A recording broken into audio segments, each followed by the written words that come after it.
رسول اکرم صلی اللہ علیہ وسلم کے صحابہ حضرت خالد بن ولید رضی اللہ تعالیٰ عنہ وہ مکرم ہستی ہیں جنہیں خود حضور صلی اللہ علیہ وسلم نے سیف اللہ یعنی اللہ کی تلوار کے لقب سے نوازا۔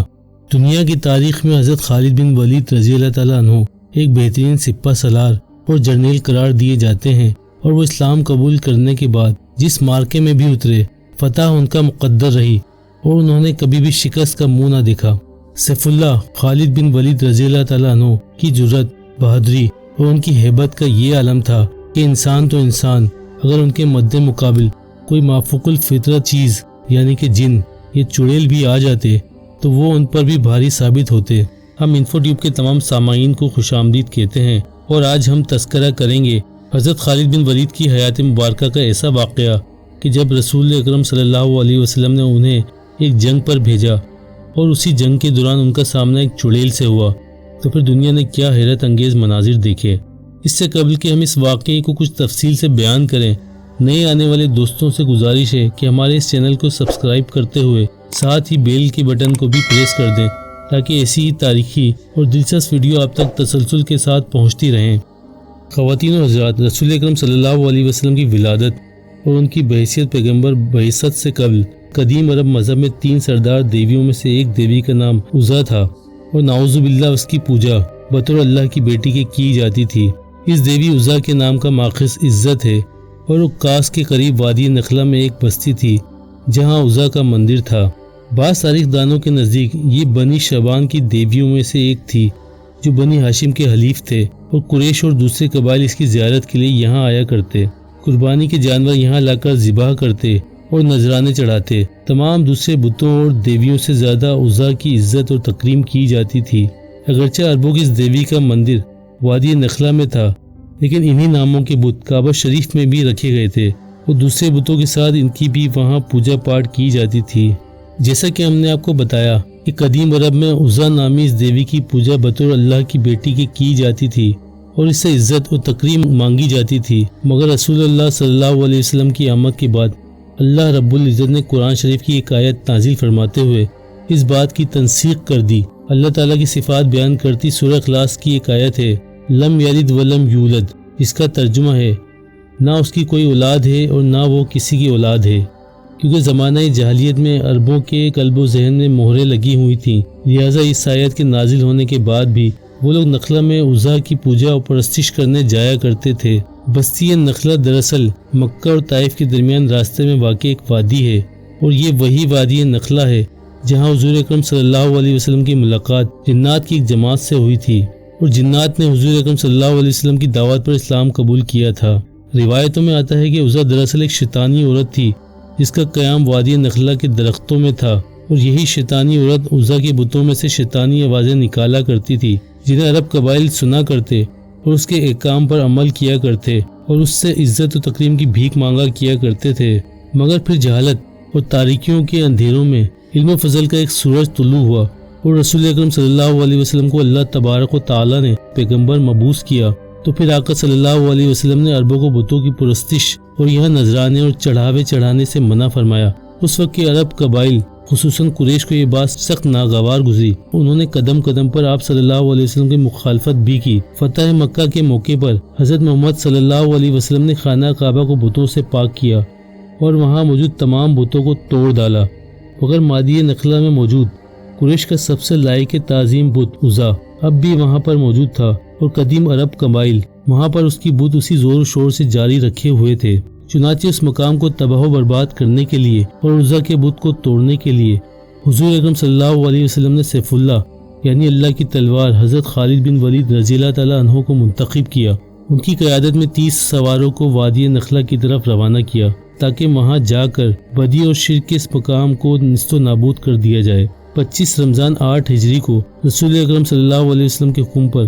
خالد بن ولید رضی اللہ تعالیٰ عنہ عزا بت کی جانب روانہ ہوئے۔ 30 سواروں کے ساتھ یہاں پر حملہ کیا، عزا کے بت کو توڑ ڈالا، اور واپس آ کر رسول اکرم صلی اللہ علیہ وسلم کو بتایا کہ ہم اس بت کو توڑ آئے ہیں۔ تو رسول اکرم صلی اللہ علیہ وسلم نے سوال کیا، اس بت کو توڑنے کے دوران تم نے کوئی چیز وہاں پر دیکھی تھی؟ تو خالد بن ولید رضی اللہ تعالیٰ عنہ کا جواب نفی میں تھا۔ چنانچہ حضور اکرم صلی اللہ علیہ وسلم نے حکم دیا کہ تم نے عزا کے بت کو نہیں توڑا، واپس جاؤ اور اسے منہدم کرو۔ خالد بن ولید رضی اللہ تعالیٰ عنہ واپس گئے تو وہ بہت غصے میں تھے۔ وہ ننگی تلوار لیے وہاں پہنچے تو ان کے سامنے ایک سیاہ بکھرے بالوں والی عورت آ گئی۔ اس سیاہ بکھرے بالوں والی عورت کے آتے ہی وادی نخلا میں موجود مندر کا مجاور بے حد چلایا۔ خالد بن ولید رضی اللہ تعالیٰ عنہ نے اسے بھی قتل کر ڈالا،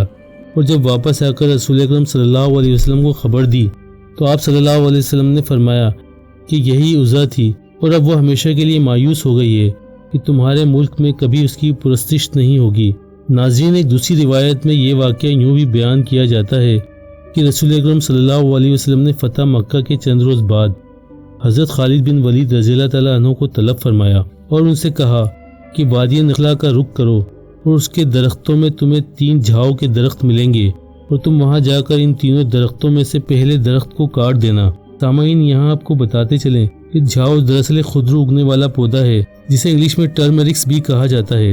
اور روایت میں آتا ہے کہ حضرت خالد بن ولید رضی اللہ تعالیٰ عنہ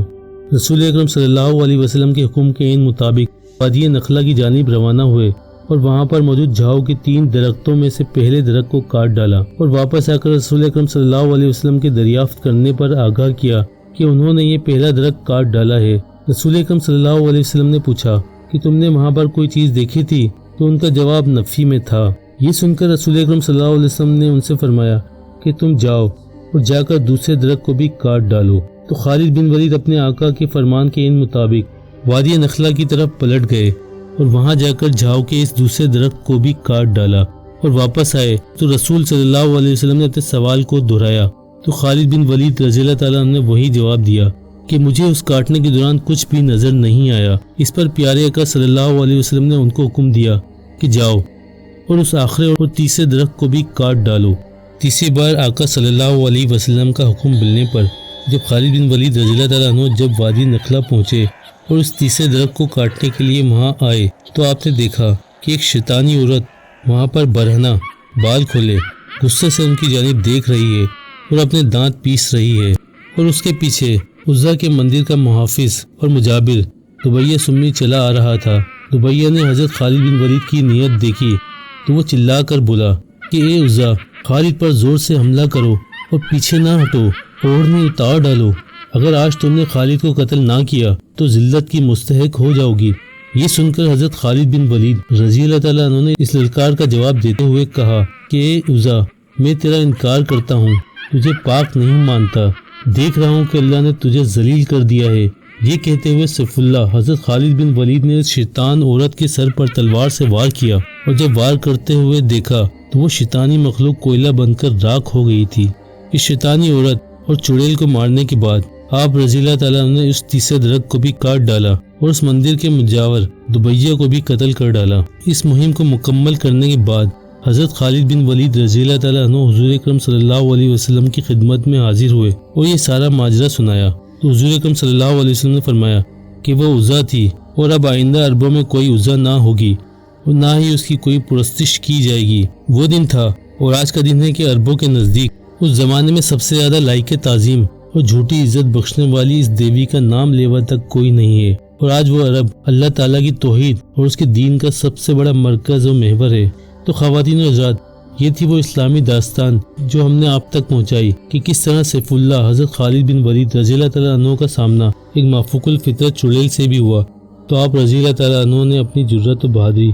اور اللہ تعالیٰ پر اپنے ایمان کی بدولت اس پر کیسے فتح پائی۔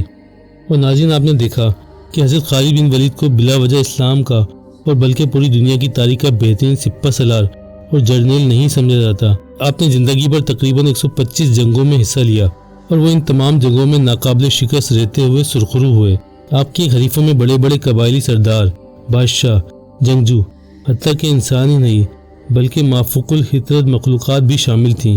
مگر ہمیشہ اللہ تعالیٰ نے فتح نصیب کی، اور فتح آپ کا مقدر بنتی بھی کیوں نہ کہ جب جس شخص کو رسول اکرم صلی اللہ علیہ وسلم نے اللہ کی تلوار کا خطاب دے ڈالا تو اس تلوار کی کاٹ کے آگے کون کھڑا ہو سکتا تھا۔